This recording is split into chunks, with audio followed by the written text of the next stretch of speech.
বাংলাদেশের জনপ্রিয় ইসলামী বক্তা ডক্টর মিজানুর রহমান আজহারীর মাহফিল মানেই হাজারো মানুষের সমাগম।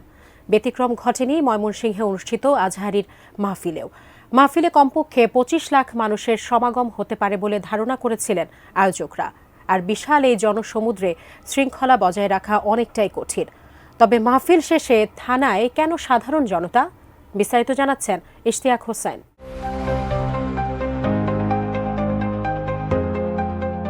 ছাত্র জনতার গণঅভ্যুত্থানের পর থেকেই একের পর এক মাহফিল করে আসছেন জনপ্রিয় ইসলামী বক্তা মিজানুর রহমান আজহারী।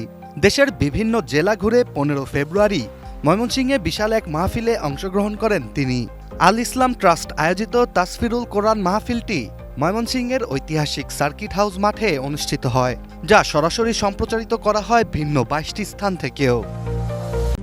RICL TMX, যুগের পর যুগ স্থাপনা থাকে মজবুত।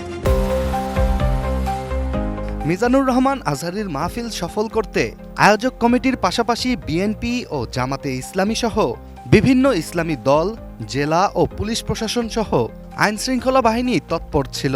এছাড়া অতিরিক্ত মানুষের চাপ সামলাতে সার্কিট হাউস মাঠের পাশাপাশি আরও বিরাট এলাকা জুড়ে LED স্ক্রিনের ব্যবস্থা করা হয়। আর ৩টি মেডিকেল ক্যাম্প, ৪ শতাধিক অজুখানা ও ওয়াশরুম এবং পর্যাপ্ত খাবার পানির ব্যবস্থাও ছিল মাহফিলের ময়দানে। সব মিলিয়ে ১০,০০০-এর বেশি স্বেচ্ছাসেবকরা কাজ করেন মাহফিলটিতে। বিরাট এই আয়োজনে কোনো কমতি ছিল না। মিজানুর রহমান আজহারীর বক্তব্য শোনার মাধ্যম থেকে শুরু করে আইন শৃঙ্খলা ব্যবস্থা সবকিছুই ছিল প্রয়োজনের থেকে বেশি। তবুও এই মাহফিলেও ঘটেছে অনাকাঙ্ক্ষিত ঘটনা। হাজারো মানুষের ঢলে সক্রিয় ছিল বেশ কয়েকটি চোরের দল, যারা চুরি করে নেয় শত শত মানুষের মোবাইল ফোন থেকে শুরু করে টাকা পয়সা।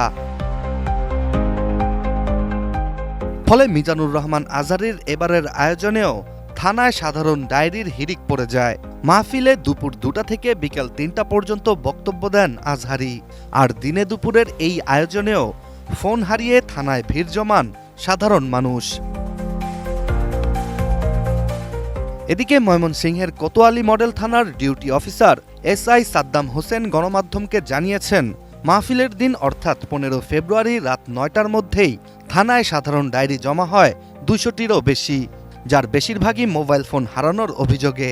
তিনি আরও জানান, তাৎক্ষণিক কাগজপত্র ম্যানেজ করতে না পারায় জিডির পরিমাণ আরও বাড়তে পারে।